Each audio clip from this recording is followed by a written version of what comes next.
The top leader of Hamas was assassinated in Iran just hours after an Israeli strike killed a high-ranking leader of Hezbollah in Beirut. Well, Iran is blaming Israel for the assassination and is threatening a harsh response. Chris Mitchell reports from Jerusalem. Iran media announced Hamas leader Ismail Haniyeh was assassinated in Tehran after attending the inauguration of Iran's new president. Reports indicate he was killed in an airstrike at the location where he was staying. Israel has not commented on the reports, but Prime Minister Benjamin Netanyahu declared after the October 7th attack that the leaders of Hamas were dead men walking. The attack carried out inside Iran could ramp up the conflict in the Middle East. Iran's Supreme Leader Khamenei threatened, "It is our duty to take revenge and severely punish the Zionist entity for the assassination in Iran, because the assassination was carried out on our soil." It's the second major blow against Israel's Iranian-backed enemies on the same day. Earlier, the IDF confirmed it eliminated Fouad Shukr, one of Hezbollah's top leaders in Beirut. Fouad Shukr was the commander responsible for the Majd al-Shams massacre, in which 12 children were murdered after Hezbollah fired an Iranian Falak 1 rocket directly at a soccer field in northern Israel on Saturday evening. He was a senior terrorist who has the blood of the Israelis and many others on his hands. Shukr also participated in the 1983 Beirut bombing that killed 241 U.S. Marines. My assessment is that Hezbollah will respond to this, and then the IDF already has other targets ready. Jonathan Conricus from the Foundation for the Defense of Democracies tells CBN News Hezbollah's next step is critical. Where I think that we should be looking forward now is to see what type of response will Hezbollah provide, where will they fire, which type of weapons will they use, and then, of course, the second, third, and fourth, and fifth layer of responses that the IDF has ready to Hezbollah's responses. The strike came after Hezbollah killed 12 children in a Druze village on the Lebanese border. Conricus says it's important to remember Iran is the power behind the terror group.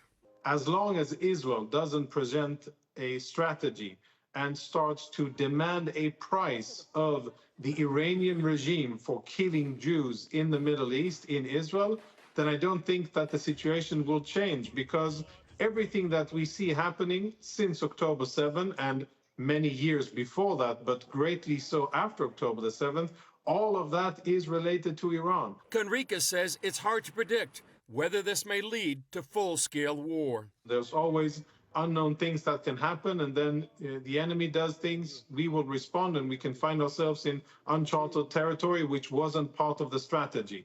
But if cooler heads prevail, and if the strategic aims will be pursued, then I don't think that Israel and Hezbollah will be going to a major war. Well, Chris Mitchell joins us now from Jerusalem. So, Chris, let's talk about Iran. Is Israel expecting a harsh response? That's what they've promised. Are they expecting that today? Well, don't know exactly when that may happen, Gordon, but they are certainly anticipating reaction by either or both Iran and Hezbollah. It's interesting that today, Defense Minister Yoav Gallant, he visited the Arrow anti-missile system, and that was one of the defense systems that shot down, 300 and some of those 350 projectiles that Iran, fired on April 13th.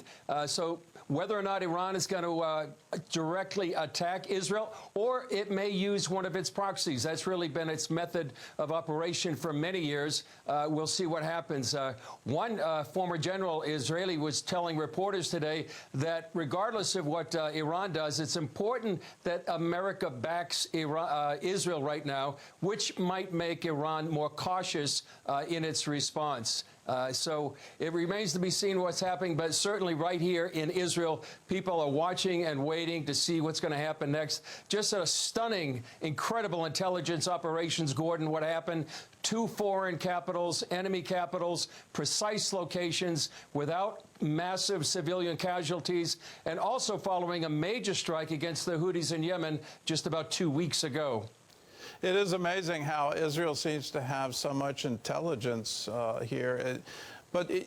I do wonder, is the ceasefire and the return of the hostages one of the casualties of this? Who is now going to negotiate on behalf of Hamas, and will they have the authority to actually come to a deal? A lot of people think it is a blow to the negotiations and actually strengthens the hands of Sinwar, who's actually in Gaza right now. Haniyeh and Sinwar were rivals in Hamas, and so right now sort of he holds the leverage in terms of the hostages, 115 that still remain in Gaza. So it really does make a possible negotiation for these hostages perhaps less likely right now, really a blow to many of the families of the hostages. Well, what can you tell us about the Hezbollah commander? You know, it's amazing to me that he orchestrated the attack on the Marine Corps all the way back in the Reagan administration. I'm old enough to remember all of that, and the fact that he had a bounty on his head, a $5 million reward, and we didn't seem to be able to get him, and now Israel has. How important is he to Hezbollah, and how might they respond? Well, I'm not sure exactly how they're going to respond. I'm old enough to remember that Marine barracks bombing as well. He was very influential.